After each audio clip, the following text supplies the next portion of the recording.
에스라 스룹바벨과 함께 1차 귀환하는 사람들이 하나님의 성전을 건축하기 시작해요. 건축한 후에 이제 그 건축이 되어진 후에 80년, 그러니까 전체적으로 1차 귀환은 80년이 지난 후에 에스라가 귀환을 합니다. 그 바벨론의 포로로 남아있던, 페르시아 제국의 포로로 남아있던 사람들을 데리고 귀환을 해요. 에스라는 내 백성에게 하나님의 말씀을 가르치겠다는 목적을 가지고 귀환을 했어요. 그리고 그 다음에 이제 에스라가 귀환한 후에 하나님의 성전들이 이스라엘이 회복되어지고 그 이후에 느헤미야가 바로 그 비슷한 시기에 귀환을 해서 무슨 일을 하냐? 성경을 건축합니다. 해서 그들이 하나님 앞에 서야 되는데 그 전에 이제 우리가 선지자가 학계 선지자와 스가랴 선지자가 있는데 이스라엘 백성들이 성전 건축을 하다가 중간에 멈춰버려요. 중간에 무려 15년 동안 멈춰있어요. 성전을 건축을 못해요. 그 이유는 이제 방해하는 사람들이 있었던 것이죠. 그때 학계 선지자가 나와서 하나님의 성전을 건축하라고 명령을 합니다. 그리고 학계 선지자와 함께 스가랴 선지자가 나와서 이 성전은 완성될 것이지만 그 이후에 하나님께서 보내신 사람이 그가 와서 영원한 완전한 성전을 짓게 될 거다라고 예언을 해요. 그렇게 해서 성전이 완성되고 또 말라기 선지자는 어떤 분이냐 하면 이 마지막 예언서 아니겠어요? 구약 성경에 말라기서가 마지막이지 않습니까? 말라기서에서 메시아가 오실 것, 또 그 앞에 예비하는 자, 엘리야의 성경을 가진 이가 와서 메시아의 그 길을 예비하는 사람이 올 것이다라고 예언을 하고 그리고 400년 동안 이스라엘과 하나님 사이에는 침묵의 시간을 갖습니다. 그것이 오늘 여러분이 가지고 있는 책의 내용이라고 할 수 있어요. 근데 저랑 같이는 이걸로는 할 수는 없어요. 이렇게 하면 이야기가 끝나버리니까 이제부터 제가 가지고 있는 것으로 교환을 나눠드려서 제가 여러분 읽는 책과 똑같아요. 사실은 양이 좀 늘어났을 뿐이에요. 여러분들이 참고하시고 오늘 같이 교환을 가지고 공부하도록 하겠습니다. 자, 이스라엘 백성들의 포로 기간이 몇 년이었다고요? 누가 예언했어요? 예레미야가 예언을 했습니다. 제가 알려드렸어요, 이거. 건축의 시대의 시작은 고레스의 침략에 의해 귀환이 허락된 유다 백성은 3차에 걸쳐 귀환하고 성전과 신앙과 성벽을 재건하지만 여호와의 영광은 돌아오지 않았습니다.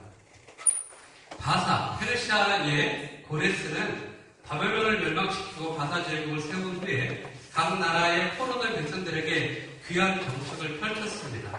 고레스의 침략을 통하여 유다의 백성들도 귀환할 수 있게 되는 것입니다. 유다의 백성은 3차에 걸쳐서 귀환하게 됩니다. 그들은 돌아와서 성전을 짓고 그리고 신앙을 재건하고 성벽을 재건하게 됩니다.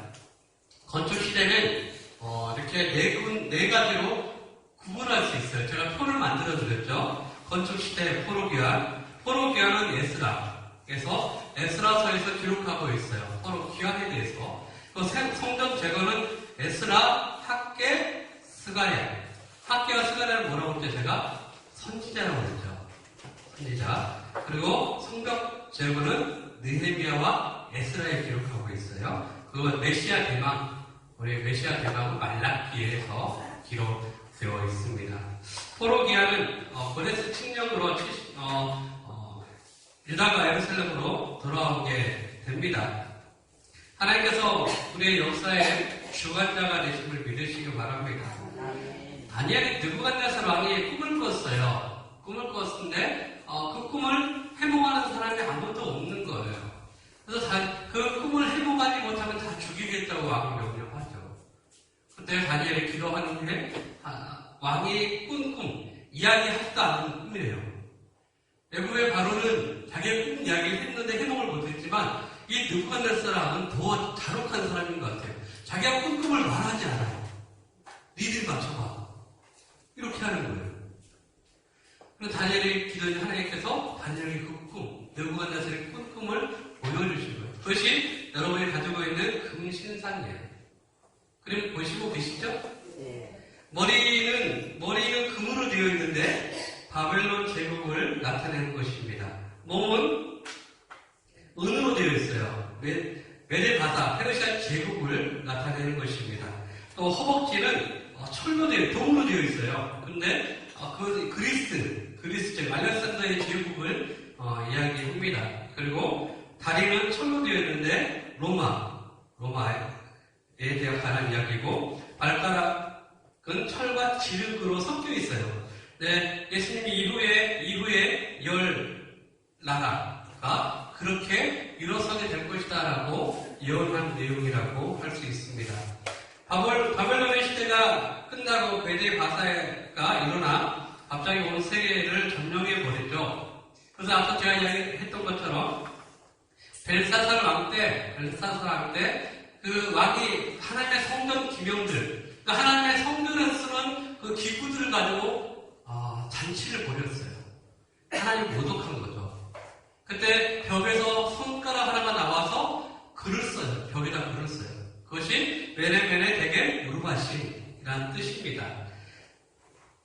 내가 왕을 달아보았더니 왕이 부족하더라. 하나님 앞에 부족하더라. 그래서 하나님의 당신의 왕국을 빼앗아서 다른 영이 줄게 될 것입니다. 라고 예언하는 거예요. 하나님의 말씀이 전해질 거예요. 그날 밤에 바벨론전, 며칠 간 것도 아니고 몇 년 간 것도 아니에요. 그 밤에 바벨론은 망하고 페르시아 제국이, 메데바사인 페르시아 제국이 들어섭니다. 페르시아 제국은 여러분 유럽 여행 갔다 오신, 성지순례 혹시 갔다 오신 분 있어요? 왜 세계 지도 난 열심히 봤다. 세계 지도 많이 안다. 그러니까 페르시아 제국은 터키, 서쪽으로는 터키에서부터 시작해서 동쪽으로는 인도까지 점령했어요. 서쪽의 터키에서부터 사실은 그리스, 유럽까지 넘어갔어요. 저쪽에서 피했지만 한동안은 점령하긴 했었죠.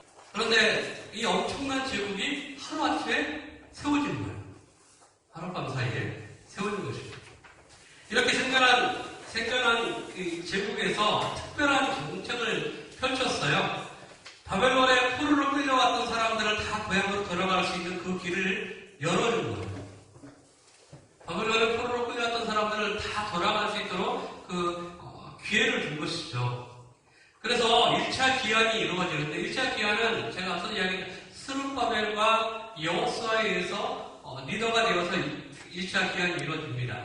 스룹바벨은 다윗 가문, 왕족이에요, 왕족. 그리고 여호수아는 대제사장이었어요, 당시에. 바벨론에서 포로로 끌려가서 대제사장이 할 수 있는 게 없잖아요.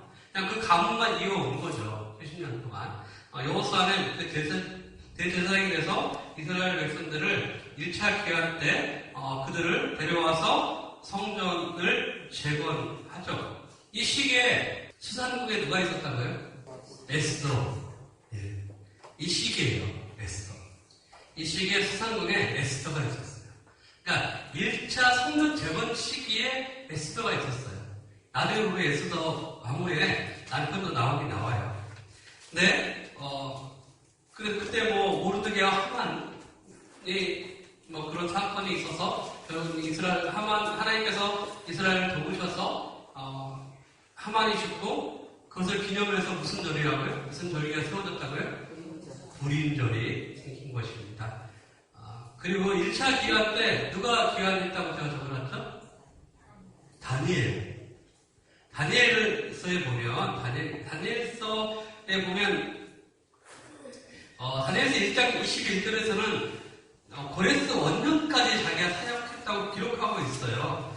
그런데 다니엘서 10장 1절에 보면 고레스 3년까지 바사 제국에 있었다고 기록하고 있어요. 고레스 원년의 칙령에 의해서 다 이스라엘 백성들이 예루살렘 돌아가라고 했단 말이에요. 근데 거기서 다니엘의 사역이 끝났어야 되는데 원래 기록에는 근데 3년까지도 있어요. 10장 1절을 보면 이 다니엘이 예루살렘으로 귀향했을 것이다 라고 추측하는 거예요. 그러니까 고레스와 사역은 원년까지만 한 거예요. 고레스 칙령에 의해서 그가 예루살렘을 귀환을 해버렸으니까 파르시아 제국과의 일은 이제 그만둔 거죠. 갈리에서 이제 물러나고 고향으로 돌아와서 고향에서 생활하는 것이죠. 그렇게 해서 1차 귀환 때 다니엘이 귀환했다는 그러한 정서를 가지고 있습니다. 2차 귀환은 스룹바벨이 1차 귀환 후에 80년이 지난 후에 에스라에 의해서 2차 귀환이 이루어집니다. 에스라는 학사였어요. 서기관이어서 하나님의 율법을 연구하던 사람입니다.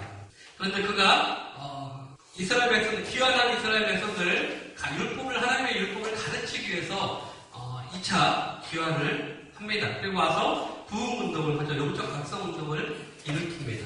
3차 귀환은 술 맡은 간원장이었던 느헤미야가 그 친척이 예루살렘에서 갔다 왔는데 예루살렘의 모습을 봤어요. 봤더니 예루살렘 다 성전이 무너지고 다 성문은 다 소화되고 다 타져버린 거예요. 그것을 그 이야기 듣고 마음이 너무 괴로웠던 거예요. 근심하고 하나님께 기도하다가 또 하나님께 주신 감동에 의해서 왕에게 가서 제가 저희 보고 제가 있던 나라에 하나님의 백성들이 갔는데 그것은 성문도 없고 성벽 다 허물어져서 마음이 너무 괴롭습니다. 제가 들어가서 성벽을 건축할 수 있도록 허락해 주십시오라고 왕에게 말했더니 왕이 그것을 허락해서 3차 귀환이 이루어지고 성벽이 재건되어집니다.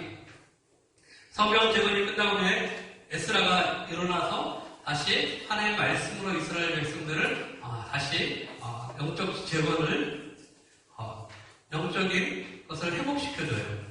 그리고 마지막으로 말라기 선지자에 의해서 이제 귀환 이스라엘 백성들의 그 건축 시대와 귀환 시대는 끝나게 됩니다.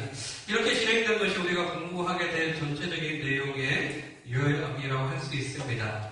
본격적으로 건축 시대로 들어가 보겠습니다. 건축 시대 여호와의 집을 재건하라 하는 하나님의 지상 명령이 있었습니다. 누구를 통해서요? 고레스 왕을 통해서 하나님께서 이 백성들에게, 당신의 백성들에게 하나님의 성전을 건축하라고 명령하신 거예요.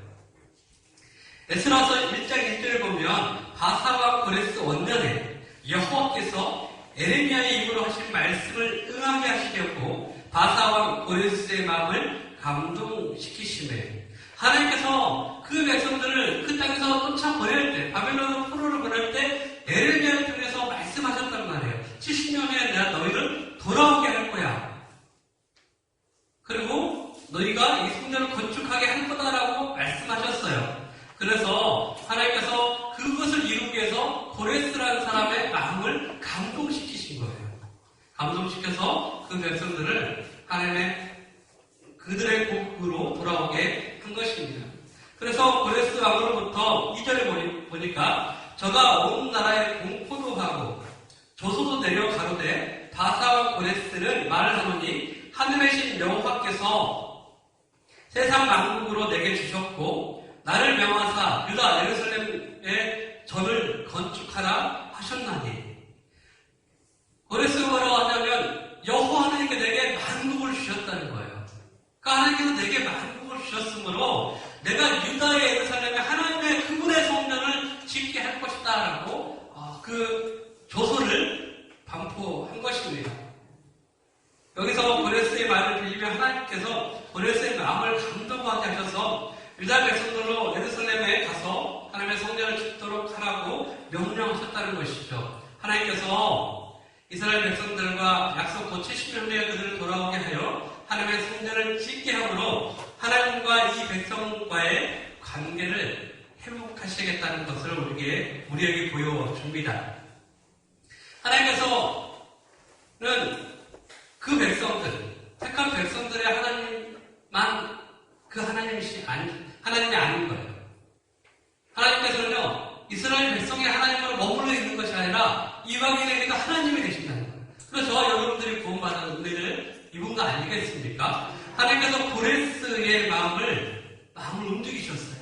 과거에 보면 애굽에서 바로의 마음을 어떻게 하셨어요? 하나님께서 강팍하게 했죠. 그래서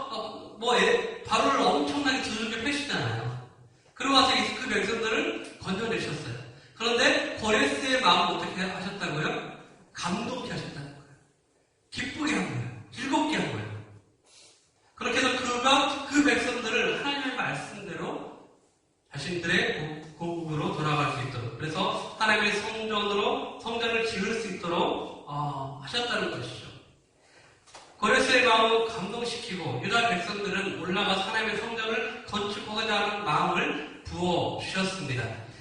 그것이 에스라서 1장 1절, 2절과 에스라서 5장 1절에 기록하고 있는데 바사왕 고레스 원년에 여호와께서 에레미야 입으로 하신 말씀을 응하게 하시려고 바사왕 고레스의 마음을 감동시키심에 저가 온 나라에 공포도 하고 조소도 내려 가로되 5절에 보면 이에 유다와 베냐민 족장들과 제사장들과 레위 사람들과 보는 그 마음이 하나님께 감동을 받고 올라가서 예루살렘 여호와의 전을 건축하고자 하는 자가 다 일어나니. 그러니까 하나님께서 고레스의 마음은 감동시키시고 이스라엘 백성들에게는 하나님의 성전을 지을 마음을 부어주신 거예요. 그래서 그들이 그 마음이 합쳐져서 예루살렘으로 귀환하고 그 귀환에서 벌써 하나님의 성전을 짓게 된 것입니다. 그런데 이게 그냥 성경에만 기록되어 있는 게 아니에요. 여러분 그 이상한 용기 같은 하나의 그림 있지 않아요? 제가? 네? 키로스 시린더라고 여기에 뭐가 자꾸 많이 적혀 있는 것 같지 않아요? 여기에 고레스가 칙령을 내렸던 내용이 여기 적혀 있는 거예요. 그러니까 성경이 여러분 그냥 사람들이 막 써놓은 게 아니란 말이에요. 성경은요 하나님께서 감동을 줘서 기록하게 한 거예요. 그 내용을 한번 볼까요? 그 BC 600년에서 500년 사이에 적힌 건데 본인은 제국에 속한 여러 나라의 전통과 간섭과 종교를 존중할 것임을 선언하는 바이다. 오늘날 모든 사람은 종교 선택의 자유가 있음을 천명하는 바이다. 세계 최초의 인권 선언과 같은 본입니다. 그리고 나는 히로스, 나는 오랫동안 황폐된 성소들과 그 안에 신상들을 티그리스 강 저편 신성한 도성으로 귀환시켰으며 그들을 위하여 영원한 성도를 지어주었고 이곳에 주님들을 모아 모두 저들의 거주지로 귀환시켰다. 이곳에 주민들을 모아서인데 글씨가 잘못됐어요.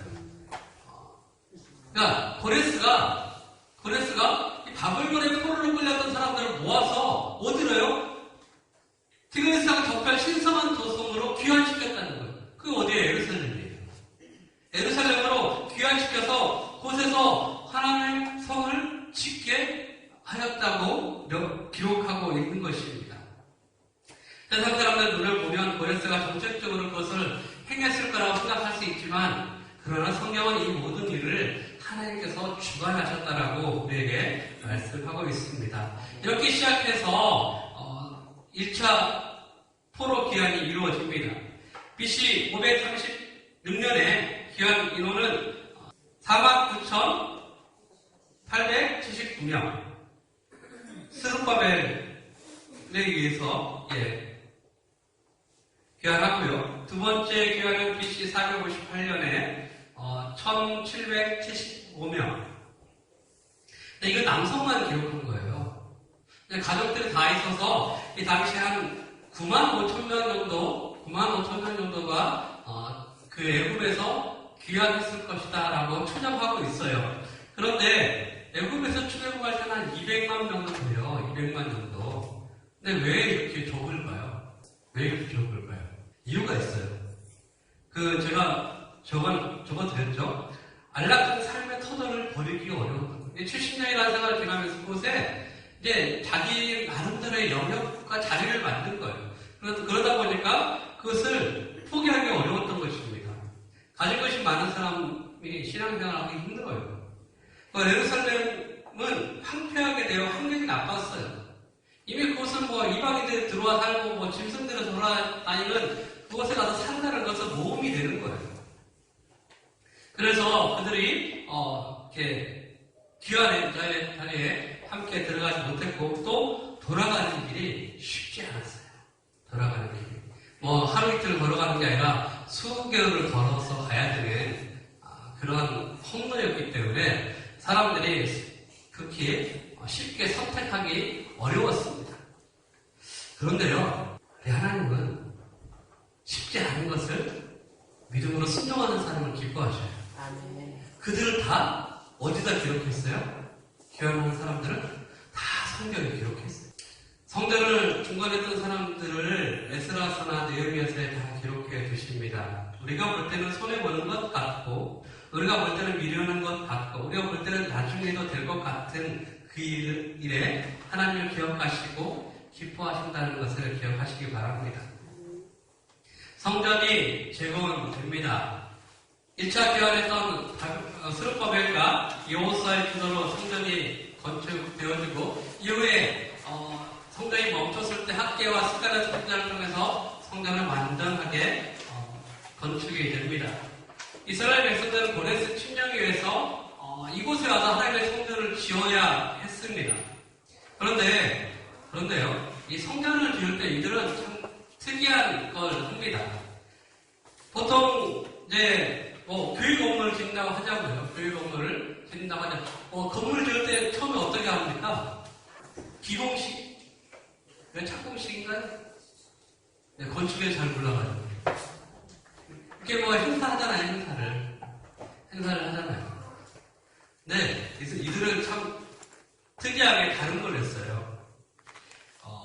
제단 제작과 번제를 먼저 드렸어요.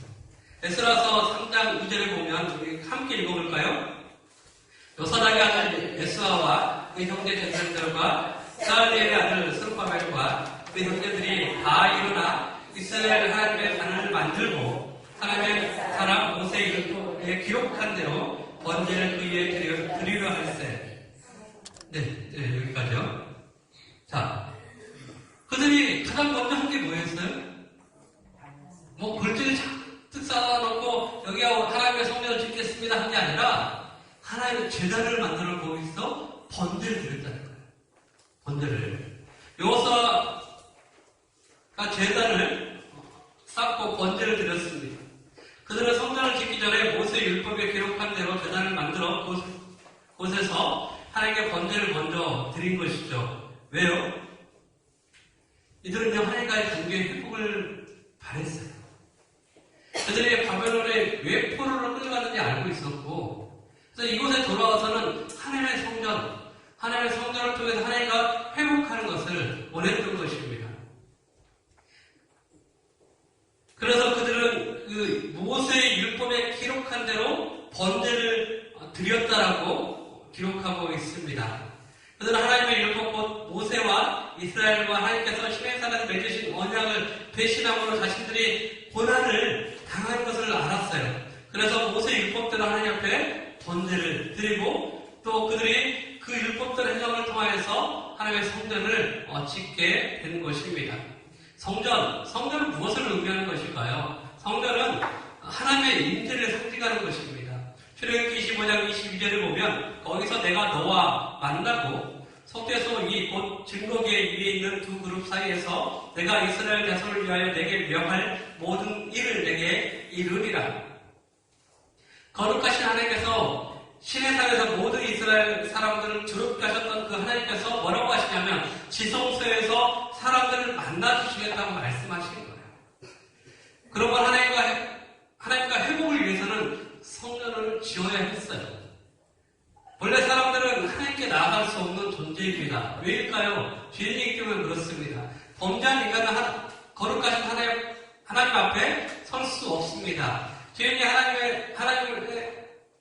하나님의 성전을 짓는 것은 있을 수 없는 거예요. 그러면 어떻게 해야 되냐? 하나님과의 관계가 회복되어질 필요가 있어요.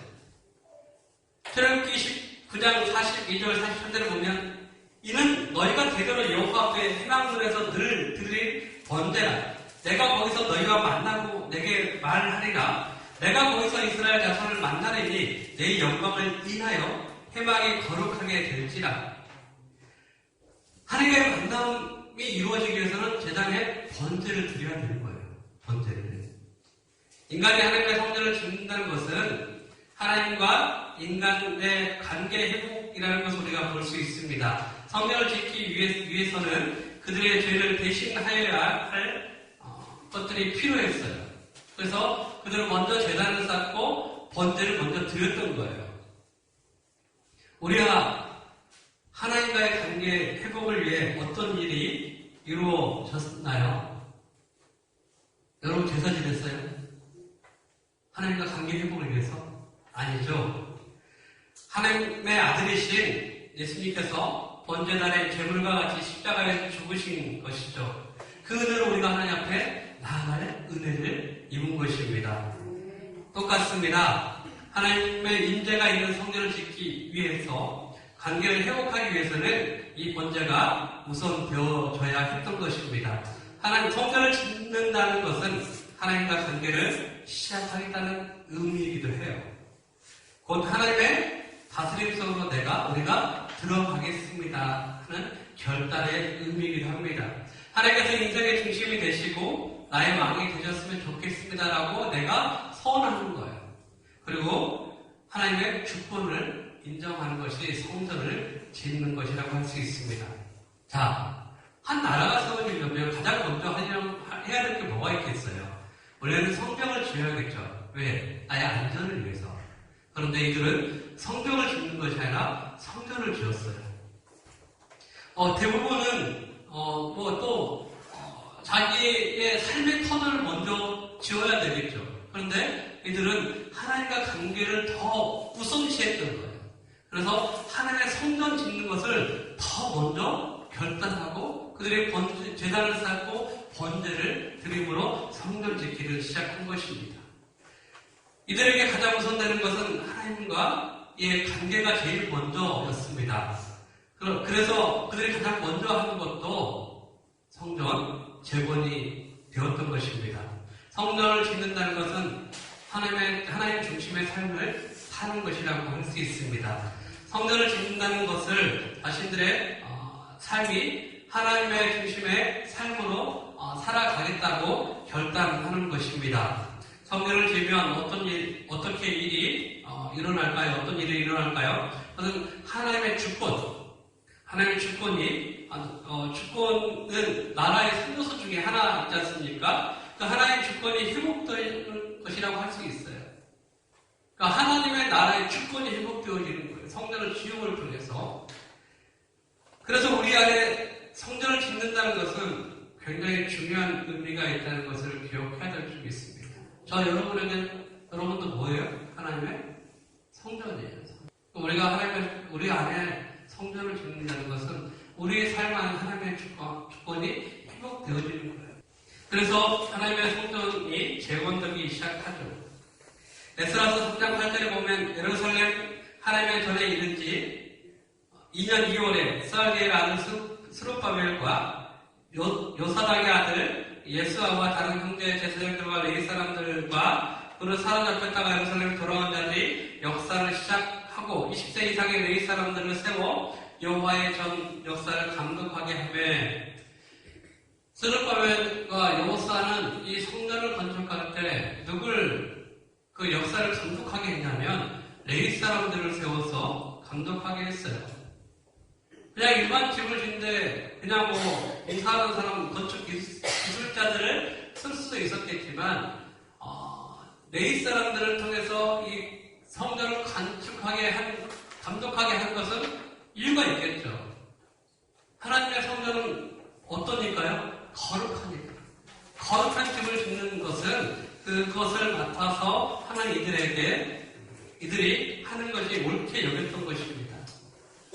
이 성전은 하나님께서 성별하신 이들이 짓는 것을 감독하게 하는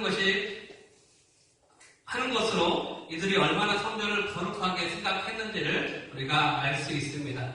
첫 번째 성전은 누가 지었죠? 첫 번째 성전은 누가 지었어요?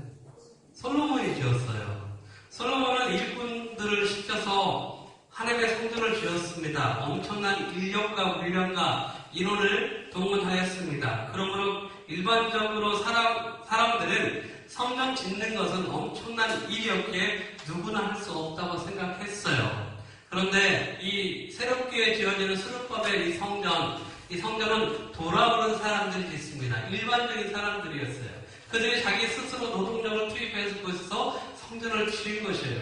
비록 스룹바벨이 왕족이었고 여호수아가 대제사장이었지만 이 성전을 짓는 사람들은 돌아오는 사람, 귀한 자들이었어요. 이제 성전을 왕만 짓는 게 아니에요. 개인 각자가 성전을 지을 수 있게 된 거예요.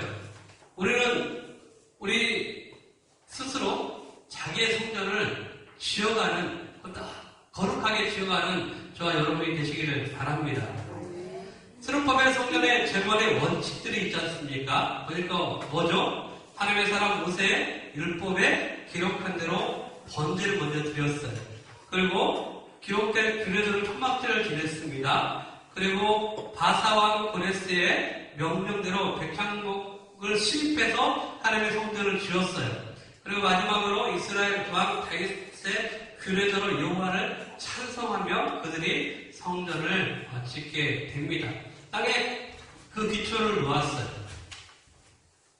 그 기초 위에 성전을 올리겠다는 것이죠. 그들의 기초를 놓았는데 그 기초를 놓는다는 것은 성전의 범위를 볼 수 있잖아요. 성전의 크기를 볼 수 있어요.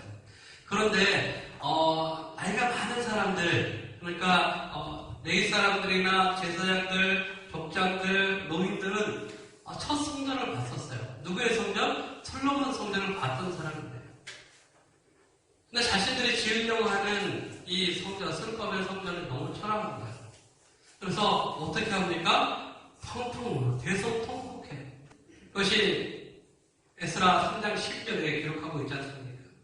그런데 여러 사람들은 또 뭐 했어요? 여러분 제가 성부 적어놨는데 기뻐하며 즐거이 부르니 찬송을 부르는 거예요.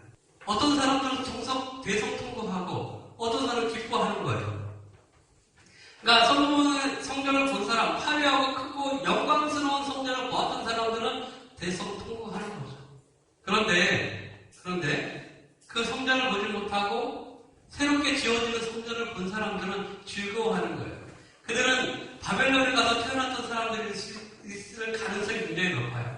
그곳에서 부모로부터 또 그곳에 있어 그 성경을 가르치는 회당에서 가르치는 그 회당장들로부터 들었을 거예요. 자신들이 하나님의 성전을 에 가서 예배 드렸던 것들, 하나님의 성전이 얼마나 웅장하고 아름다웠던 것들을 들었어요. 왜 우리가 이 바벨론 가서 이렇게 어렵게 힘들게 살아가는지도 들었어요. 그래서 그들이 늘 생각했던 것은 우리는 하나님과의 관계를 회복해야 돼. 그래야지 옛 영화를 다시 회복할 수 있어. 그런 기대감이 있었던 거예요. 근데 이들은 하나님의 성전을 본 적이 있어요? 없어요? 없어요. 오직 하나님의 성전이 세워지므로 우리가 하나님과 관계가 회복되어지는 것만 생각하는 거예요. 그러니 얼마나 기쁘겠어요. 이제 우리의 모든 고생은 끝났다. 이제 하나님과 관계를 회복하고 나면 하나님께서 우리 조상들의 줬던 그 영화로움이 우리에게 회복되어질 것이다. 앞으로 좋은 일만 우리에게 있을 것이라는 그런 기대감을 가졌으니까 얼마나 행복하겠습니까? 그래서 이 성전 기초를 보면서 이미와 아직에 대한 것을 우리가 생각해 볼 수 있어요. 우리가 이 땅에 살아갈 때 하나님의 놀라우신 영화로운 나라를 생각하면 우리가 살아가는 교회라든지 우리가 살아가는 세상이 너무 눈물 나죠. 안 그러겠어요? 그 화려한 나라, 정말 슬픔도 없고 눈물도 없고 정말 정금으로 다 깔려있고 모든 그 보화로 꾸며져 있는 하나님의 나라를 생각한다면 이 땅에 우리 삶이 얼마나 서글프겠어요. 빨리 정리하고 가고 싶죠. 나만 그런가요? 좀 그러면 한 200살까지 사세요.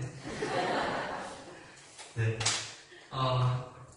우리가 여기 좀 힘들어도 여러분 하나님의 나라가 있음을 늘 기억하시고 힘든 삶을 이겨내시기 바랍니다.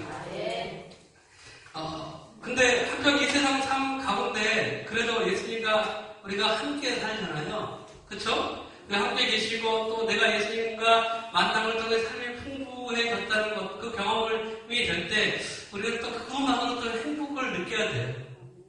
우리가 내 삶이 좀 공고해도 좀 어려워도 예수님이 멀리 계시는 것이 아니라 우리가 늘 함께 하시고 우리의 심령을 풍부하게 만들어주시고 우리의 심령을 그것을 또 넘어서 우리 삶 가운데 하나님께서 주시는 축복도 함께 하게 될 줄 믿습니다. 이미 아직의 삶을 살아가는 성도들처럼 여기 있는 사람들이 성전을 재건하기 시작했어요. 그러니까 이전에 솔로몬 성전을 봤던 사람들과 또 성전이 지어지면서 하나님께서 주실 그 영광을 기대하는 사람들이 함께 어우러져서 이 하나님의 수르바벨 성전을 보고 있는 거예요. 자, 우리말에 시작이 반이란 말이 있잖아요. 이들이 성전을 이제 기초를 놨으니까 성전을 빨리빨리 지어 갔겠죠. 그렇죠? 왜냐하면 이 성전이 기초만 넣고 끝나버렸어요. 금방 이루어질 것 같던 이 성전이 기초만 넣고 폐허가 돼버리고 잡초만 자라고 기초석들은 다 굴러다니면서 사람들이 성전 짓는 것을 잊어버립니다. 왜 성전 짓는 것이 멈춰버렸을까요? 그렇게 즐겁게 기초를 놓았는데 멈춰버린 이유가 있을 거 아니에요. 그쵸? 에스라서 4장 4절 6절에 보면 이렇게 적혀 있습니다. 이로부터 그 땅 백성이 유다 백성의 손을 약하게 하여 그 건축을 방해하되 바사 왕 고레스의 시대부터 바사 왕 다리오가 즉위할 때까지 의사들에게 뇌물을 주어 그 경영을 저희하였으며 아하스웨루가 즉위할 때에 저희가 글을 올려 유다와 예루살렘 거민을 고소하니라. 그러니까 고레스 왕부터 바사 왕 다리오가 즉위할 때까지 권력자들에게 뇌물을 준 거예요. 뇌물을 줘서 저희하였으며 방해했다는 거예요. 방해. 뇌물을 줘 그 경영 성전을 짓는 것을 방해하는 거예요. 그리고 아하스웨루 왕이 누구죠? 혹시 많이 들어본 것 같지 않아요? 제가 아까 누구 남편이라고 했는데 에스더의 남편이에요. 아하스웨루 왕 때는 뭐라고 해요? 글을 올려서 건축을 중지시켜버려요. 강제로. 누가 있을 때였을까요? 그러면 하만이 있을 때. 하만이 권력을 쥐고 있을 때 아하스웨루 왕의 눈각기를 다 막아버렸잖아요. 그래서 그때 당시에 하나님의 성전이 이렇게 정지되고 맙니다. 그 이하에 관리들에게 뇌물 거짓 조서를 썼어요. 그래서 성경 구절을 읽어보시고 그냥 지나가도록 하겠습니다. 그러면 이 성전을 짓던 사람들 다 어디 갔을까요? 이 성전 짓던 그 많은 사람들, 성전을 기초를 넣고 울고 또 즐거워하던 기대했던 있던 사람들이 다 어디로 사라져 버렸을까요? 그들이 이렇게 왕의 조서가 내려와서 그것을 금하니까 그들이 성전을 못 짓게 하니까 지금은 성전 지을 때가 아니야. 그러니까 이제 우리가 사는 한패한 것을 정비하자. 거주지를 정비할 때다. 그 거주지에 바람을 맞고 벌레가 들어오면 박을 때다. 사람들이 이런 핑계 저런 핑계를 대면서 하나님의 성전 짓는 것을 차일피일 미룹니다. 그리고 자신들도 살아야 되잖아요. 이 예루살렘 지역이 황폐하게 됐어요. 황무하게 됐어요. 자기 먹고 살아야 되니까 그것을 간척하고 그 삶 위해서 자신의 삶을 치우치는 거예요. 우리도 그렇지 않나요? 하나님과의 관계를 회복해야지 하고 찾아가서 생각했다면 교회에 와서 아니면 꼭 기도도 하고 해야 되는데 그렇지 않아요. 내 삶을 바쁜 것만 생각하는 거예요. 삶을 바쁜 것만. 좀 나아지면 내가 그래 교회 가서 좀 나아지면 이 상황만 또 이 공부가 좀 넘기면 내가 신앙생활 열심히 하고 교회 가서 봉사도 하고 여러 가지를 하나님 일을 해야지. 하지만 내 환경은 좋아져요 나빠져요? 여전해요. 별로 어제나 오늘이나 별반 다르지 않아요. 10년을 살고 20년을 살았는데 별반 다르지 않아요. 변하지 않아요.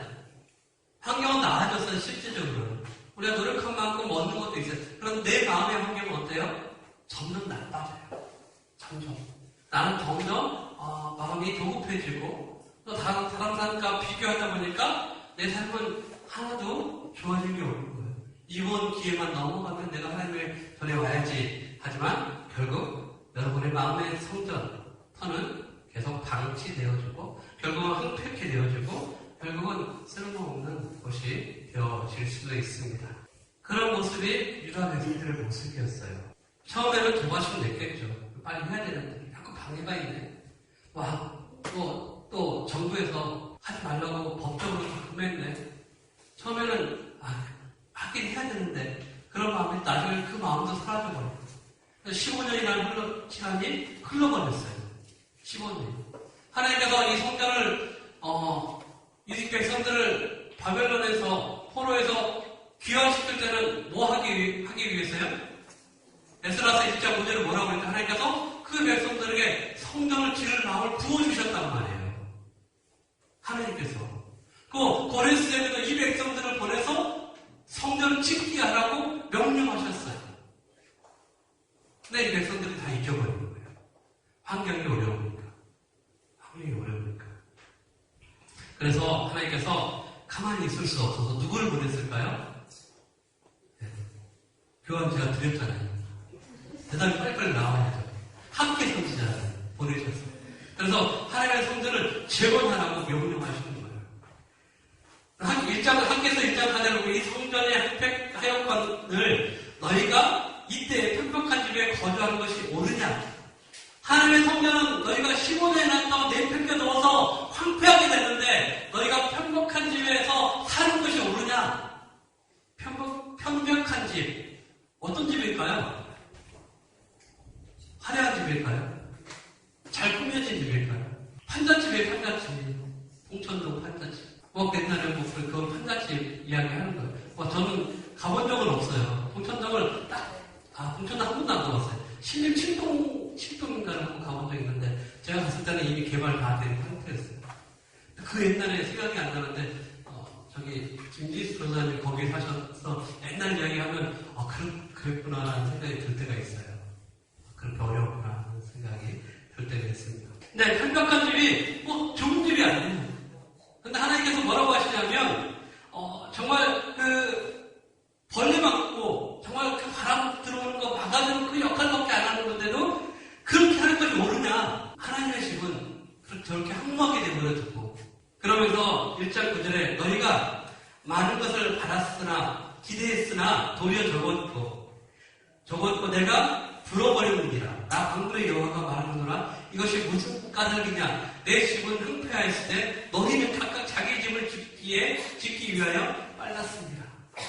너희들이 열심히 일해서 많은 소득을 원하는 거 원했지.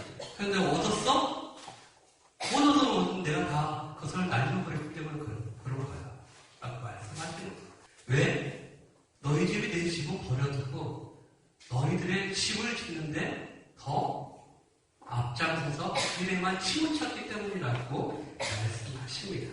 그래요. 그렇게 해서 15년을 그들이 방치했던 성전이 다시 어떻게 해요? 재건되기 시작해요.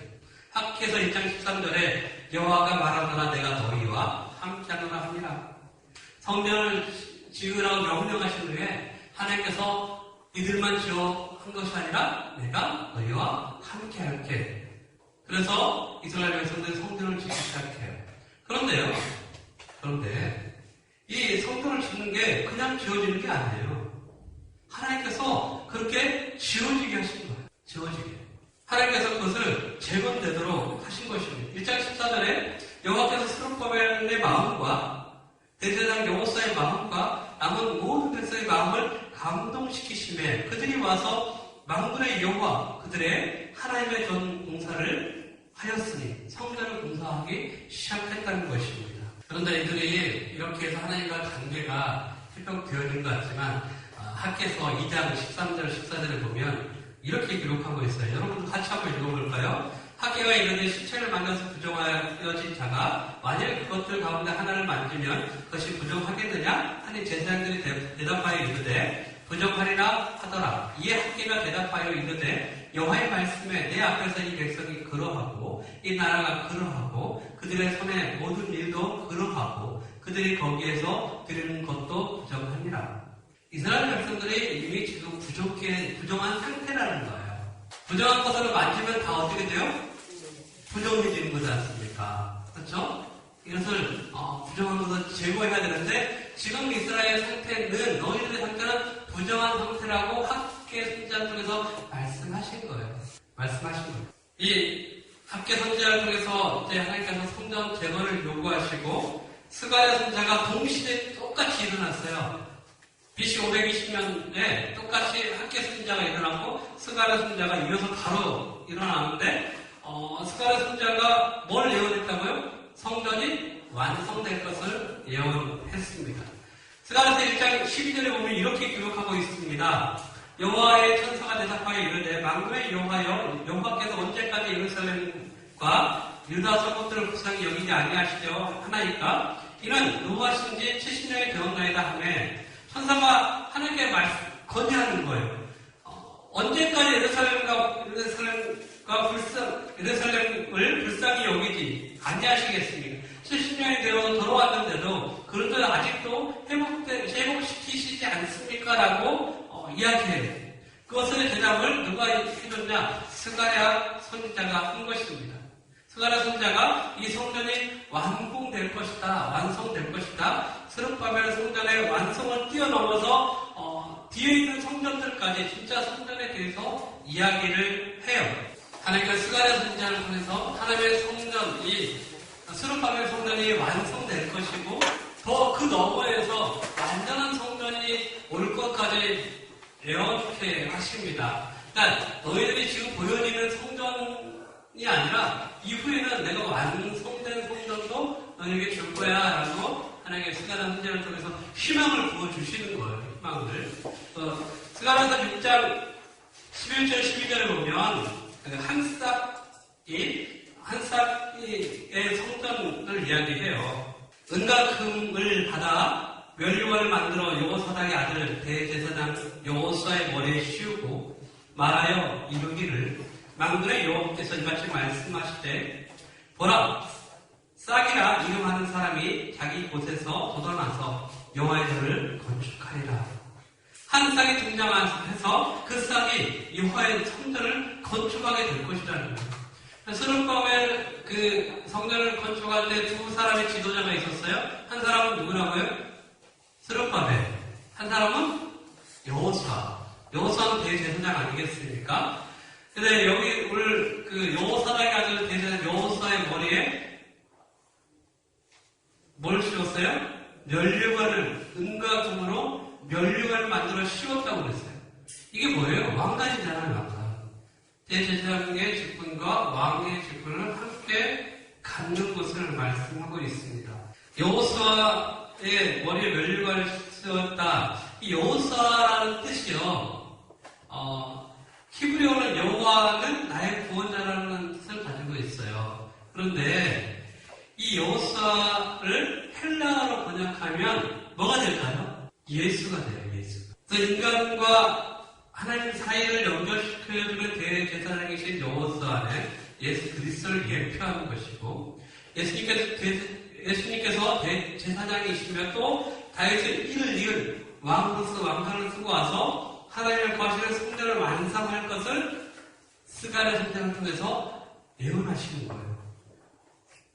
여호와께서 돌아오신다는 거예요. 스가랴서 2장 10절 11절에 보면 여호와의 말씀에 시온에 따라 노래하고 기뻐하라. 이는 내가 와서 내 가운데 머물 것입니다. 그날에 많은 나라가 여호와께 속하여 내 백성이 될 것이요 나는 내 가운데 머물리라. 내가 만군의 여호와에게서 나를 내게 보내신 줄 알리라.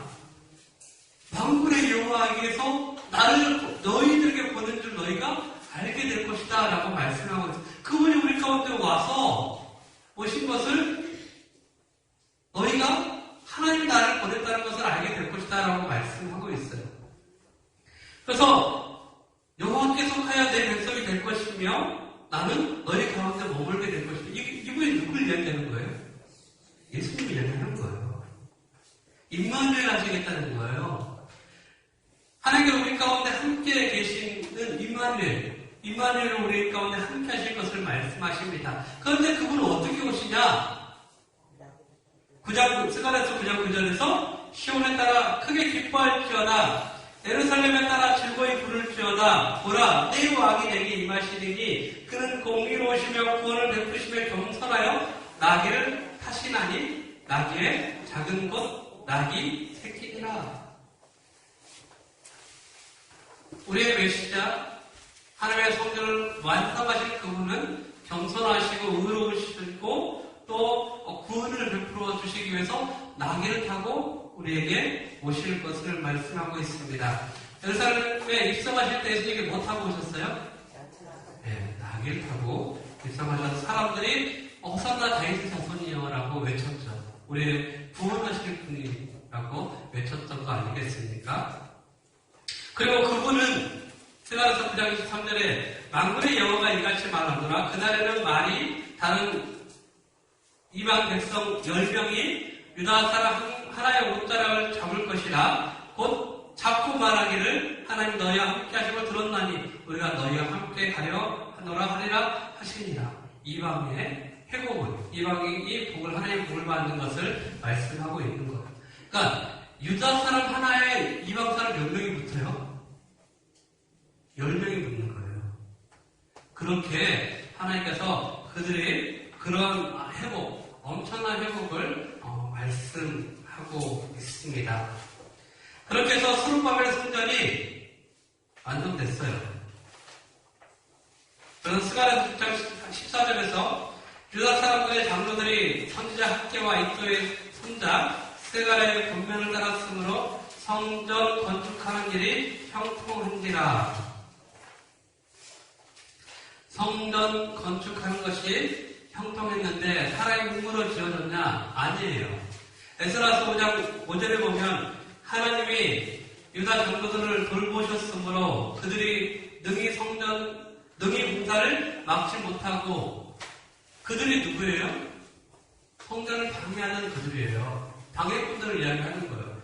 하나님께서 유다 장로들을 돌보셨다는 거예요. 그래서 방해꾼들이 공사를 막지 못하게 하셨다는 거예요. 그리고 스가랴서 1장 22절에서는 즐거움으로 이래 동안 무교들을 시켰으면 여호와께서 그들을 즐겁게 하시고 또 아수르 왕의 마음을 그들에게 돌려 이스라엘 하나님이신 하나님의 성전 건축하는 손을 힘있게 하도록 하였음이었더라. 여기서 아수르는요, 페르시아 이야기하는 거예요. 페르시아. 아수르는 이미 멸망했기 때문에 그것이 아니라 페르시아를 이야기하는 거예요. 페르시아 왕의 마음을 그들에게 돌렸다는 거예요. 그래서 이스라엘 하나님이신 하나님의 성전 건축하는 손을 힘있게 하도록 하셨다. 왕의 손을, 마음을 돌려서 그 왕의 권력으로 그것을 허락해 주셨다는 거예요. 그러면 이 시기에 무슨 일이 일어났을까요? 예루살렘 수상궁에서 하만은 죽고 누가 일어난 거예요? 모르드게가 페르시아의 총리가 돼서 페르시아를 이끌어가고 있어요. 그러니 유다 백성의 수장인 모르드게가 페르시아 제국을 이끌어가는 총리잖아요. 그러니까 이 성전을 짓는데 물신장면으로 돕게 하신 것이라고 우리가 볼 수 있습니다. 그래요. 우리가 하나님과 함께 하나님께서 대적에게는 힘이 빠지게 하지만 그 백성에게는 힘을 도우시는 것을 우리가 믿으시기 바랍니다. 그래서 저와 여러분들이 살아가면서 정말 우리 대적들을 우리 힘 빠지게 만들어요. 힘 빠지게 조롱하고 조소하고 미워하고 방해하고 그럽니다. 그렇지만 우리가 하나님의 손에 하나님께서 우리를 도우시고 우리에게 은혜를 베풀어 주셔서 또 하나님께서 우리의 힘을 부어 주셔서 하나님의 일을 능히 또 우리의 삶의 성전을 능히 짓도록 도와주심을 믿으시기 바랍니다. 그래서 스가랴서 6장 13절 18절에 보면 하나님의 성전 봉헌식이 일어나요. 자, 솔로몬 성전 때는 어떻게 했어요? 하나님의 영광이 임했어요? 안 임했어요? 그래요. 구름 가운데 하나님의 영광이 임했어요. 그런데 솔로몬의 성전을 지을 때는 하나님의 영광이 임했을까요? 안 임했을까요? 안 임했어요. 그런 기록이 없어요. 똑같이 솔로몬 성전 때처럼 그렇게 하나님 영광이 임했다고 기록해야 되는데 기록이 없는. 왜요? 법궤가 없었어요. 법궤를 빼앗겼어요. 어디 있는지 모르는 거예요. 법궤가. 그래서 하나님의 영광이 함께하지 않고 하나님께서 그 영광 가운데 그 성전 가운데 임재하지 않았다는 것을 우리가 생각해 보게 돼요. 그냥 그런 기록이 없는 것을 통해서 하나님의 나라가 회복되어졌습니다. 제가 표를 하나 해드렸죠.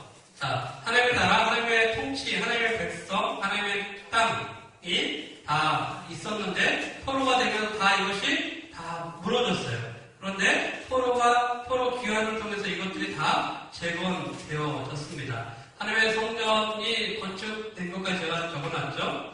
그런데 그러고 나서 이제 성전이 다 지어졌으니까 우리가 무엇을 기대할 수 있어요? 이스라엘 백성들이 하나님을 잘 섬기게 될 것이다. 잘 섬길 것이다 라고 기대하겠지만 이 성전이 지어지고 나서 60년 후에 에스라가 와요. 에스라가 왕에게 가서 이야기합니다. 제가 제 본향 예루살렘에 들어가서 그것에 귀환한 백성들에게 하나님의 말씀을 가르치고 싶습니다. 라고 왕에게 부탁했더니 왕이 그것을 허락해줘요. 그래서 왕이 뭐라고 하냐면 에스라요. 에스라서 7장 25절이요. 에스라야, 너는 내 손에 있는 내 하나님의 지혜를 따라 내 하나님의 율법을 아는 자로 유사와 재판관을 삼아 강서편 모든 백성을 재판하게 하고 그 알지 못하는 자는 너희가 가르치라. 내가 가서 그곳에서 사람들을 가르쳐서 재판관으로 관리자로 세워라 라고 왕의 명령을 가지고 에스라가 2차 귀환을 하게 됩니다. 그래서 에스라는 이 예루살렘에 올 때 어떤 마음이었을까요? 아마 에스라는 서기관이기도 했지만 학사이기도 했지만 제사장이었어요. 가서 내가 하나님의 성전에 가서 하나님을 위해서 제사도 드리고 정말 거룩한 백성들과 함께 사는 것을 막 기대하고 왔어요. 수개월 동안 걸어서. 또 사람들을 1700명 정도는 데리고 오잖아요. 거의 1800명 되는 이런 데리고 오잖아요. 그 사람들 이름을 부르시고 왔어요. 왔더니 기가 막힌 일이 일어나버린 거예요. 에스라가 도착해서 오자마자 자기의 머리털 다 뜯어버려요. 수염을 다 뽑아버려요. 옷을 다 찢어버려요. 보면 스가랴서 9장 3절 4절에 보면 내가 이 일을 듣고 속옷과 겉옷을 찢고 머리털과 수염을 뜯으며 기가 막혀 앉으니 이에 이스라엘 하나님의 말씀을 인하여 떠나는 자가 이 사로잡혔던 자의 죄를 인하여 다 내게 모여오더라. 내가 조적해서 드릴 때까지 기가 막혀 앉았더니 근데 그것을 도착해서 보고 기가 막혀서 저녁까지 폭탄하게 앉아있는 울며 그냥 앉아있는 거예요. 가서 봤더니 2절에 보니까 그들의 딸을 취하여 아내와 며느리를 삼아 거룩한 자손으로 이방 족속과 서로 섞이게 하는데 방백들과 두목들이 이 죄에 더욱 으뜸이 되었다 하는지라. 가서 봤더니 이스라엘 백성들이 거룩해야 되는데 이방 여인들과 결혼해서 자녀를 낳는 거예요. 근데 그것을 막아야 될 제사장들과 지도자들이 그 일에 먼저 나서서 그 일을 하고 있는 거예요. 그 일을 하고 있는 거예요. 그래서 하나님께서 이 이스라엘이 멸망한 거예요. 제가 저번에 공부할 때 누구 때문에 그랬다고 그랬어요? 문화체 때문에 그랬어요. 처음 시작한 사람. 여러분이 막 자녀에게 이름도 막 지어주지만 실제는 하나님 보시기에는 그렇게 좋은 왕이 아니었다라고 해요. 솔로몬이 이방 여인들과 결혼했잖아요. 그러면서 그 이방 여인들을 위해서 왕궁을 지어주고 산당을 지어주면서 그곳에 그 여인들의 우상들이 들어오기 시작했잖아요. 그럼 그것이 시작해서 결국은 이스라엘이 멸망한 거 아니겠어요? 이방 여인과 결혼함을 통해서 시작된 이스라엘 멸망이 또 에스라가 왔더니 그것을 알고 있는 에스라잖아요. 왔더니 이 백성들이 하나님과 관계를 회복해야 되는데 여기서 그 일을 또 하고 있는 거예요. 이방 여인들과 또 결혼해서 자녀를 얼마나 속이 터졌겠습니까? 그것을 보면서 에스라가 미치려고 한 거죠. 그래서 에스라가 어떻게 했을까요? 막 혼냈을까요? 왜 그렇게 사냐고? 왜 그렇게 70년을 고생하고 돌아왔으면 여러분들이 정말 하나님 앞에 바르게 서야 되지 않습니까? 막 그들의 정죄했을까요? 아니요. 안 했어요. 에스라가 하나님의 성전에 가서 회개해요. 자신들이 제대로 가르치지 못했던 것을 회개해요. 에스라서 9장 13절 14절을 보면요. 우리의 악한 행실과 큰 죄를 인하여 이 모든 일을 당하였사오나 우리 하나님이 우리 죄악보다 흉을 경하게 하시고 이만큼 백성을 남겨주셨사오니 우리가 어찌 다 주의 계명을 거역하고 이 가증한 일을 행하는 족속들과 연혼하오리이까. 그러하오면 주께서 어찌 진노하사 우리를 멸하시고 다마 피할 자가 없도록 하시지 아니하시리이까. 하나님 그들의 죄를 다 하나님 앞에 내려놓는 거예요. 고백하는 거예요. 이것을 보면서 우리가 교회의 어떤 아픔과 넘어지는 모습을 보면서 우리의 죄를 생각하고 회개하여야 하는 것을 우리가 배우게 되는 것 같아요. 우리는 정죄하기 좋아하잖아요. 그렇죠? 누가 무슨 잘못만 하면 누구한테 말을 못해서 막 여기 막 그냥 심장이 막 뛰죠. 말을 해야 되는 거. 말 못하면 막 입이 간질간질한 거예요. 안 그래요? 그러면 안 된다는 거예요. 에스라의 모습 우리가 배워야 될 게 이거예요. 그의 잘못을 보면서 내가 회개해야 돼요. 그의 잘못을 보면서 내가 정말 하나님, 저들의 모습을 보면서 우리가 회개할 줄 아는 저와 여러분 되시기 바랍니다. 그랬더니 사람들이 모이기 시작합니다. 모이기 시작하면서 그곳에서 에스라와 함께 회개하기 시작해요, 사람들이. 그래서 자신의 삶을 돌이키고 결단을 합니다. 에스라서 10장 3절 보면 곧 내 주의 교훈을 쫓으며 우리 하나님 명령을 떨며 준행하는 자의 의논을 쫓아 이 모든 아내와 그 소설을 다 내어 보내기로 우리 하나님과 언약을 세우고 율법대로 행할 것이라. 뭐예요? 이방 여인들을 다 쫓아내니까요. 그 아들들을 다 쫓아내고 하나님과의 관계를 회복하겠습니다. 라고 하는 거예요. 그러니까 첫 번째 영적 제거는 회개 기도를 통해서 이루어진 것을 볼 수 있습니다. 우리나라에서도 이런 일이 있었어요. 제가 옆에 적어놨죠. 회개 기도. 네, 평양 1907년도에 평양 대부흥 때 길선주 그때는 장로님이셨죠. 장로님이 가장 친구가 임종하면서 자신의 아내를 좀 돌봐줘라. 자네가 내 아내를 좀 살아갈 수 있도록 도와주게 하면 돈을 줬어요. 그 돈의 일부를 착복한 거예요. 돈을. 근데 그게 늘 마음이 걸렸어요.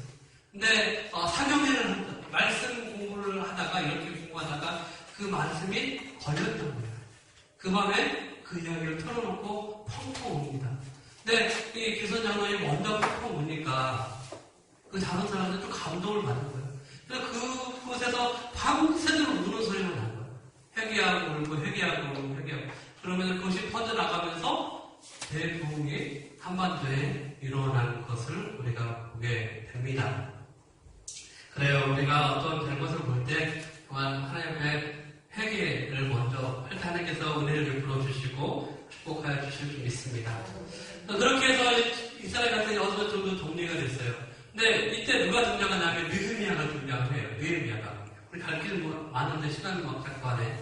느헤미야가 등장해서 그 페르시아에서 느헤미야가 뭐 하는 사람이었다고요? 왕의 술을 맡은 사람. 술 따라주는 사람 아니에요. 그런 분 아니에요. 그냥 술만 시중 드는 사람이 아니란 말이에요. 술 가루를 맡는다는 건요, 왕의 채찍근이에요.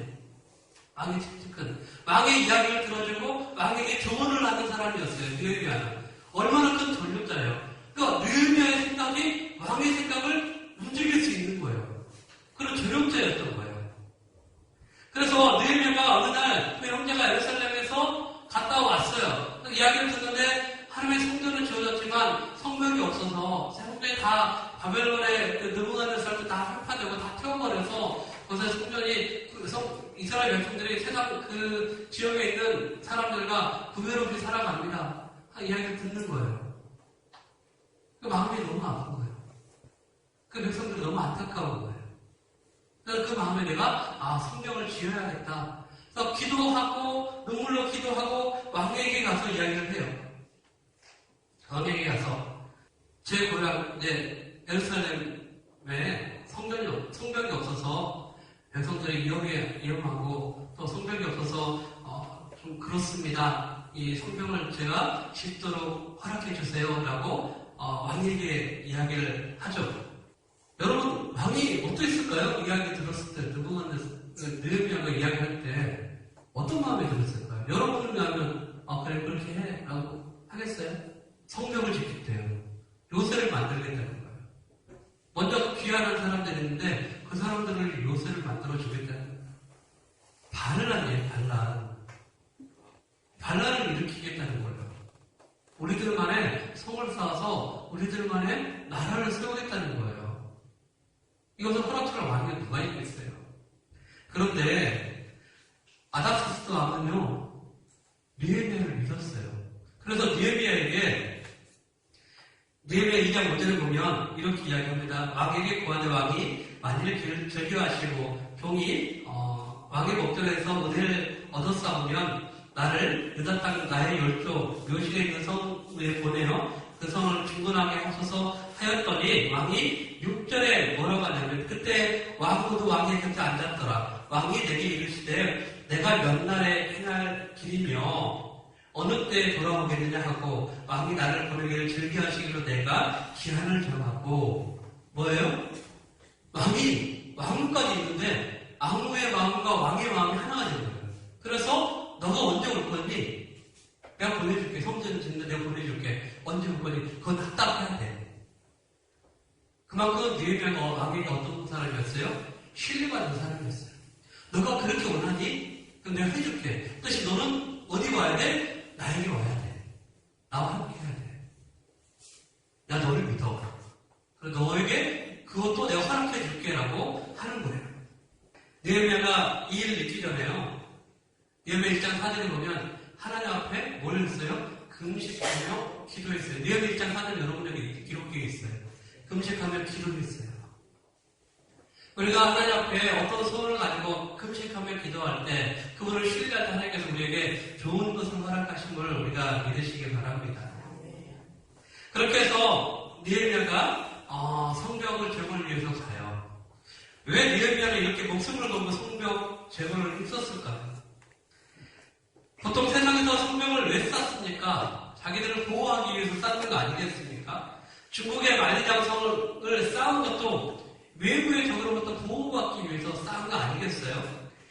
그러나 느헤미야가 성벽을 쌓고자 했던 것은 단순하게 외부의 적으로 보호받기 위해서가 아니었어요. 느헤미야는요, 구별하기 위해서 했어요. 세상과 하나님의 백성을 구별하기 위해서 성벽을 쌓은 거예요. 이스라엘로 이방의 우상과 구별, 다른 말로 거룩함을 지키기 위해서 성벽을 쌓은 것입니다. 밖의 세력과 우리는 다르다. 그 성벽 안에 하나님의 성전이 있고 그 성전을 통해서 우리가 하나님 앞에 거룩하게 구별된 존재라는 것을 구분짓기 위해서 성벽을 만든 것입니다. 느헤미야가 성벽을 재건하는 것은 밖에 있는 것들과 이방인들과 우상들과 섞이지 않고 하나님의 거룩성을 지키는 목적으로 성벽을 쌓은 것이에요. 성벽 재건은 그 안에 거하는 백성들의 거룩함을 나타내는 것으로 이는 성전의 확장성, 성전 안에 머무는 것이 아니라 성벽이라는 테두리 안에서 성 안 전체로 거룩함이 확장되어지는 거예요. 그것을 성벽 재건에서 볼 수 있는 것입니다. 이스라엘 백성들이 성벽이 없어서 세상과 구별 없이 지내는 것, 그들이 구별되는 거룩함이 없어지는 것, 그것을 그래서 그 백성들과 섞여 살고 그 백성들과 결혼하고 그래서 그 백성들에게 하나님의 거룩함이랑 전혀 없는 그러한 것을 느헤미야는요 부끄러워했어요. 그래서 성벽을 짓겠다고 왕에게 그렇게 목숨을 걸고 이야기한 거예요. 여러분은 어떠세요? 그러면 여러분은 어떠세요? 여러분이 세상 사람들과 구별 없이 막 살아가는 것이 아무렇지도 않으세요? 그런 문제가 있는 거예요.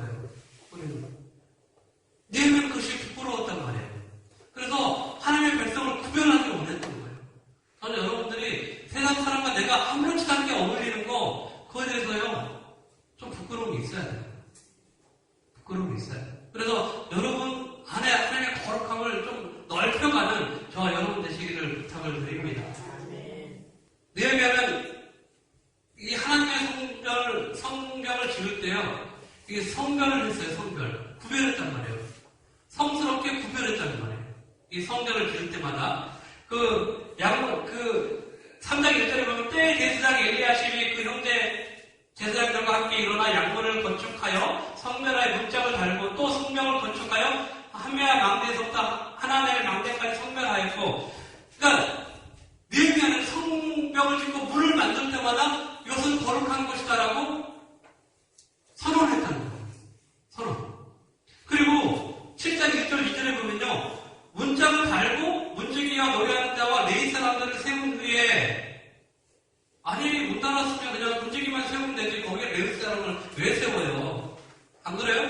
대적이 치려면 문지기만 세우면 되잖아요. 그래서 문 닫고 들어가면 되는 거예요. 문지기만 20장만 세워놓으면. 그런데 그것에 레위 사람들을 세워놨어요. 왜요? 구별하겠다는 거예요.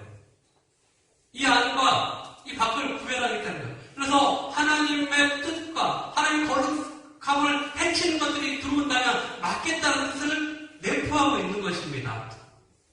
단순하게 대적을 막는 것이라면 그렇게 할 필요가 없겠죠. 그래서 느헤미야는 이 성을 세움을 통해서 하나님의 거룩한 것과 거룩하지 않은 것을 구분한 거예요. 그래서 느헤미야 11장 11절에는 이렇게 이야기합니다. 백성의 두목들은 예루살렘에 머물렀고 그 남은 백성은 제비포가 10분의 1은 거룩한 성 예루살렘에 와서 거하게 하고 그분은 다른 성읍에 거하게 하였으며 10분의 1은 예루살렘 성에서 거하게 하고 나머지 9은 다른 성에 거하게 했어요. 그런데 10분의 1이 여기가 있는 거예요. 느헤미야는 이 성벽을 지으면서 그 예루살렘 그 성벽 안에 있는 것은 다 뭐라고요? 거룩해졌다고 선언해 버리는 거예요. 저 여러분들이 여러분 안에 하나님이 거하시는 거룩한 성전이 있음을 기억하시기 바랍니다. 네. 여러분 옆에 분 한 분 한 분이 계속 이어져서 뭐예요? 거룩한 성이 확장되는 거예요. 그래서 교회가 되는 거 아니겠습니까? 교회가 더 넓어지면 하나님 나라가 확장되어 가겠죠. 여러분에게서 머물러 있는 성전이 아니라 그것을 확장시켜 갈 수 있는 저 여러분 되시기를 주의 이름으로 축복합니다. 그래서 하나님의 성벽이 지어질 때 그러면 성전 지어질 때 방해꾼들이 있었는데 성벽을 지을 때는 없었을까요? 있었어요. 보면 그 성전이 지어질 때 그 방해꾼들이 등장하는데 산발락과 도비야 또 원수들이 등장한 느헤미야 4장 11절에 우리 그들이 알지 못하고 보지 못하는 사이에 우리가 그들 가운데 달려들어가서 살육하여 역사를 그치게 하느니라. 이 원수들 사마리아 사람들이었어요. 사마리아 사람들. 그 사람들이 이 예루살렘에 몰래 들어와서 살면서 그곳에서 성벽이 지어지니까 자신들의 영역이 줄어들게 되니까 사람들을 몰래 가서 사람들을 죽였단 말이에요. 죽여서 성경을 못 지게 만들었어요. 그것도 내부의 문제도 있었어요. 이들이 타락이 있었잖아요. 그래서 그 자기 형제들을 높은 이자로 해서 착복하다가 이자를 못 갚으니까 노예로 만들었어요. 이런 내부적인 문제도 있었습니다. 근데 느헤미야가 뭐라고 하냐면요. 느헤미야 4장 14절에서 내가 돌아본 후에 일어나서 귀인들과 민장들과 남은 백성을 구하기를 너희는 저희를 두려워 말고 지극히 크시고 두려우신 주를 기억하고 너희 형제와 자녀와 아내와 집을 위하여 싸우라 하였느니라. 너희를 위하는 저들을 두려워하지 말라는 거예요. 두려워하지 말고 그들을 보지 말라는 거예요. 누굴 보라는 거예요? 하나님을 보라는 거예요. 하나님. 크시고 엄미하신 하나님, 그들을 두렵게 하신 하나님을 보라고 이야기하고 있습니다. 저 여러분들이 여러 가지 문제를 만날 수 있어요. 정말 여러 상처를 받을 수 있고 질병에 걸릴 수 있습니다. 그러니까 내 문제, 내 환경만 보는 것이 아니라 크신 하나님을 볼 수 있는 저 여러분 되시기 바랍니다. 그 밑에 있는 성구들은 여러분들이 읽어주시기 바랍니다. 그렇게 해서 성전이 52주 만에 건축이 됐어요. 그 이후에 학자들이 이 느헤미야 성벽을 봤는데, 느헤미야 건축 성전을 봤는데 1년 만에 짓기에 너무 어마어마한 성전이에요. 그런데 그것이 지어졌어요. 누구의 은혜로? 하나님의 은혜로 지어진 것이죠. 하나님께서 그들 가운데 함께 하시고 도와주셨기에 가능하게 된 것입니다. 이 성벽이 지어지자 누가 등장했을까요? 에스라가 등장해요. 그래서 이스라엘 백성들이 성벽이 완성되자 하나님 그 사이에 하나님 은혜가 그들이 충만해져서 에스라를 불러내요. 우리에게 하나님 말씀을 알려주세요 그래요. 그러니까 순문 앞에 광장에 사람들이 모였을 때 그들이 에스라가 하나님의 말씀을 낭독합니다. 낭독해요. 낭독하는데 사람들이 일반 백성들이 알아들어요? 못 들어요? 못 알아들어요? 못 알아들어요. 그래서 그들이 느헤미야 8장 7절 8절을 보면 레위 사람들을 불러서 그 사람들에게 백성들을 사이사이에 서게 해요. 그래서 에스라가 하나님의 말씀 리포트를 낭독하면 그 낭독을 다 깨닫게 했다라고 기록하고 있어요. 알려줬다는 거예요. 그리고 그렇게 하나님의 말씀을 그들이 깨닫고 나니까 무슨 일이 일어났냐? 느헤미야 8장 9절 보면 백성이 율법의 말씀을 듣고 다 우는지라. 우리 영적인 신령이 회복되니까 울기 시작하는 거예요. 여러분이 좀 많이 우셨으면 좋겠어요. 드라마 보고 울지 말고. 드라마 보고는 찔찔하면서 왜 하나님 말씀 보고는 그냥 제발 하나님 말씀 보고도 울 줄 줄 안에부터 여러분 드시기 바랍니다. 그렇게 해서 하나님의 언약 갱신이 이루어져요. 언약 갱신이. 그런데 예루살렘 이렇게 이제 예루살렘 성전에 거할 사람들을 누가 사는지 뽑아야 되잖아. 앞서도 잠깐 이야기했지만 가장 먼저 1차는 지도자들이 예루살렘에 성전에 들어와 살았고요. 그리고 제비를 뽑아서 거하게 했습니다. 그리고 마지막으로 느헤미야 11장 2절에 보니까 자원하는 자들이 백성들을 통해서 곳에서 예루살렘에서 살게 했습니다. 그리고 느헤미야서 11장 3절에서 31절까지는 그곳에 사는 예루살렘 거룩한 곳에 사는 백성들의 명단까지도 다 기록해놨어요. 여러분들 찾아서 읽으시기 바랍니다. 이제 포로 개혁 시대에 성전 재건이 끝났고 그 다음에 영적 재건의 기도가 이스라서 말씀 재건이 느헤미야 8장에서 12절까지 성벽 재건은 느헤미야 1장 7절까지 해서 하나님의 동성이 완성되었습니다. 그런데 이렇게 하면 이제 하나님의 거룩한 성전도 지어졌고 성벽도에서 세상과 구별했고 이스라엘 백성은 거룩하게 살아야 되잖아요. 그렇죠? 이 거룩함을 이제 지켜야 되는데 지켰을까요? 자, 느헤미야가 이 페르시아에서 올 때 왕에게 어떻게 해서 허락을 받고 왔어요? 다시 돌아오라고 했어요. 느헤미야가 성벽이 다 지어지니까 돌아갔어요. 돌아갔다가 다시 왔더니 난리가 난 거예요. 그래봐야 몇 개월이죠. 1년도 안 됐어요. 느헤미야 없는 사이에 무슨 일이, 엄청난 일이 일어나는데 이들이 무슨 짓을 했을까요? 느헤미야 13장 5절에 보면 도비아를 위하여 큰 방을 갖추었으니 그 방은 원래 소재물과 유형과 기명과 또 레위 사람들과 노래하는 자들과 문지기들에게 11조로 주는 곡물과 새 포도주와 기름과 또 제사장들에게 주는 거제물을 두는 것이에요. 도비하는 사람이 어디에 있는 거예요? 하나님의 성전에 있는 거잖아요. 그곳에는 원래는 소재물과 유형과 기명과 레위 사람들과 노래하는 자들과 문지기들에게 11조로 주는 곡물과 새 포도주와 기름과 제사장들에게 주는 거제물을 두는 것. 이것을 다 두려면 엄청나게 큰 방인 거잖아요. 누구에게 줬어요, 이 방을? 도비아라는 사람이 줬어요. 근데 도비아가 어떤 사람인가를 좀 보면 알 수 있는데, 도비아가 어떤 사람이에요? 암몬 사람 도비아예요. 도비아가 앞에서 나와요. 성전을 방했던 사람. 이 암몬 사람 도비아에게 어디를 내어준 거예요?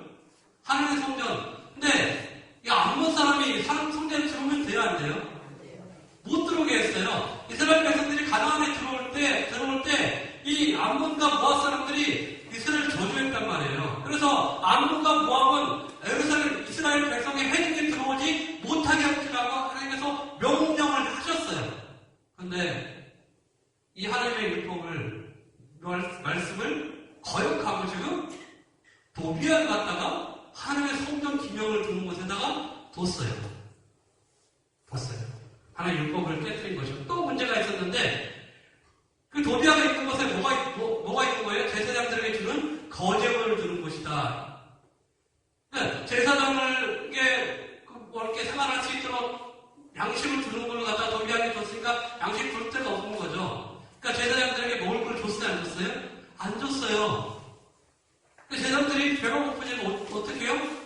자기 살 것을 찾아서 갖다 놔버린 거예요. 하나님의 제사를 지낸 제사장이 성전에 없어져 버린 거예요. 원래 이 제사장들은 누구에 의해서? 레위인의 분깃, 하나님의 백성들의 11조를 내는 걸 통해서 먹고 살아야 되는데 그 자체가 없어져 버리니까 제사장들이 자기의 삶을 찾아 떠나버린 것이죠. 그리고 또 문제가 또 있었는데 이스라엘 백성들이 안식을 지키지 않았어요. 안식일에 무슨 짓을 하냐? 먼저 뭐라고 적어놨죠? 제가 어떤 사람이 안식일에 순풀을 밟고 옥식단을 낙에 실어 운반하며 포도주와 포도와 무화과와 여러 가지 짐을 지고 식물을 팔기도 했어요. 이스라엘 백성들은 안식일에 회당까지 가는 거리에 땀 나면 안 돼요. 노동이 되는 거예요. 그래서 땀나지 않을 만큼의 회당을 만들어 놓고 안식일을 지키는 사람들이 지금 무슨 짓을 하고 있는 거예요? 장사하고 있는 거예요. 막 일을 하고 있는 거예요. 이렇게 하나님의 안식일을 거역하고 또 고질적인 일을 또 저질러요. 뭘 저질렀어요? 이방인 여인과 결혼하는 거예요. 그것도 제사장의 손자, 여호사의 손자 산발랏의 손자가 산발랏의 사이가 그 모압 사람 산발랏의 사이가 됐어요. 이게 말이 되는 거예요. 정말 이스라엘의 회복된 모습이 아니라 거룩성을 잃어버린 그 모습을 우리가 보게 됩니다. 모세의 언약을 갱신하는 것은 사람의 죄성이 있는 마음에 대한 해결할 수 없다는 것, 해결할 방법이 없다는 것을 우리가 보게 돼요. 에스라를 통해서 모세의 언약을 가지고 해결시키고 변화시키려고 노력했는데 또 그리고 이스라엘 성명을 쌓아서 유세와 구별하기도 했는데 이스라엘 백성들은 죄와 구별되지 못하고 율법을 떠나 하나님께 범죄하는 모습을 끝까지 보여줍니다. 그러면 여기서 끝났냐 이거죠. 이스라엘과 하나님의 관계가 끝났냐? 하나님께서 누굴 세웠어요? 말라기 선지자를 세웁니다. 말라기 선지자. 소망이 없는 이스라엘에 하나님께서 말라기 선지자를 세워요. 그들은요 하나님을 따라서 패역했어요. 말라기 1장 8절에 보면 중간 정도에 보면요 끝에 정도 중간지나 끝에 보면 너희 청동에 들여보라. 뭐냐면 그들이 사람을 의식하면서 살았던 거예요. 하나님에게는 그냥 저는 것, 눈먼 것들을 했으면서 청동에게는 그렇게 안 하고 좋은 것을, 가장 좋은 것을 내리는 거예요. 하나님과 아예 구별해서 떠나서 살았던 그들의 모습을 보게 됩니다. 여전히 그들은요, 포로의 사랑이 놓아주셨는데 여전히 그들은 포로 생활하고 있는 거예요. 하나님의 백성으로 자유하는 삶이 아니라 여러분도 똑같이 이런 삶을 살면 안 되는 거예요. 예수 그리스도는 여러분은요, 이제 죄에서 완전히 노임을 받았어요. 자유하는 자가 됐어요. 근데 여러분이 여전히 죄의 포로처럼 살아가면 안 된다는 거예요. 하나님의 자녀처럼 믿음으로 살아갈 수 있는 저 여러분 되시기 바랍니다. 그러한 그들, 여전히 포로처럼 살아가는 그들의 삶은 어떻게 했을까요? 황폐했어요.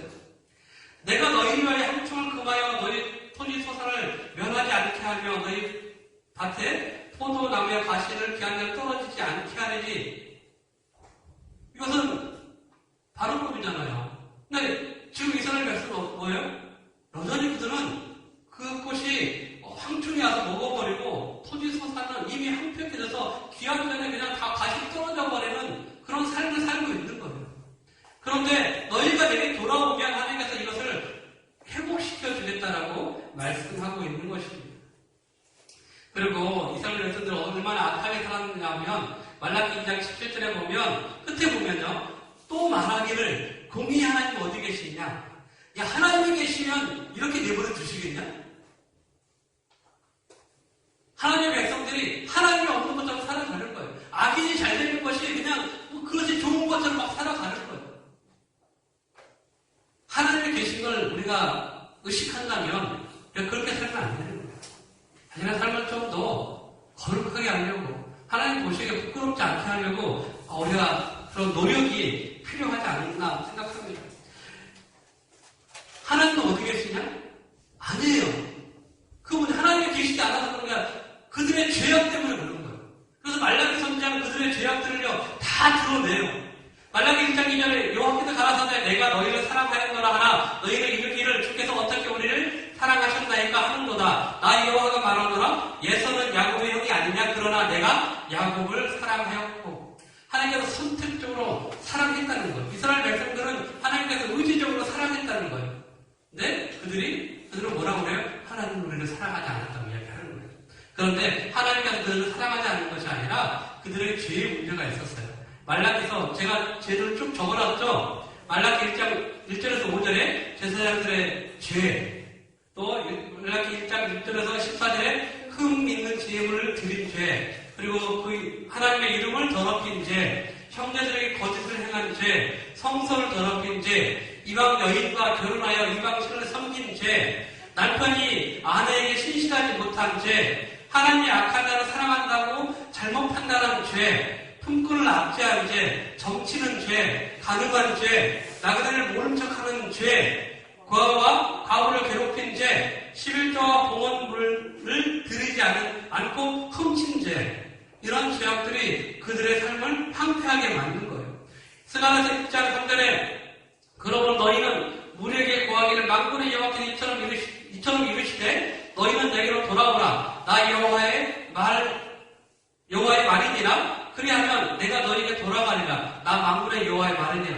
너희가 내게 돌아오면 난 너희가 함께 할 거라고 말씀하고 있는 거예요. 그럼 너희가 여전히 죄 가운데 있다면 난 너희가 함께 할 수 없어 라고 말씀하고 있는 것입니다. 그 마음에 죄 때문에 스스로 돌아갈 수 없는 이스라엘이 되었던 것이죠. 그렇게 해서 끝났을까요? 하나님 관계가 아니에요. 하나님께서 말라기 3장 2절 3절에 그의 임하는 날을 누가 능히 당하며 그의 나타나는 때에 누가 능히 서리요.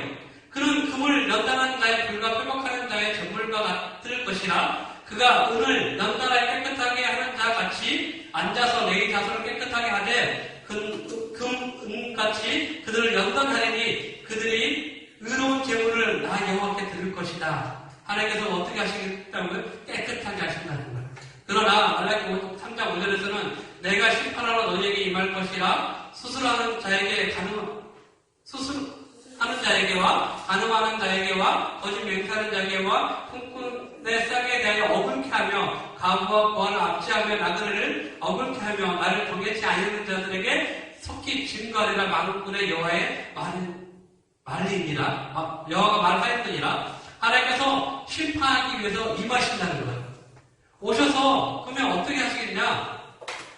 그 심판하시고 오셔서 내가 나의 정한 날에 그들로 나의 특별한 소유를 삼을 것이며 아들을 아낌없이 내가 그들을 아낌같이 내가 그들을 아끼리니 그때 너희가 돌아와서 의인과 악인이며 하나님을 섬기는 자와 섬기지 않는 자를 분별하리라. 하나님께서 특별한 소유를 삼을 것이며 아들을 아끼는 것처럼 아끼겠다는 거예요. 아들이 얼마나 소중해요. 아들이.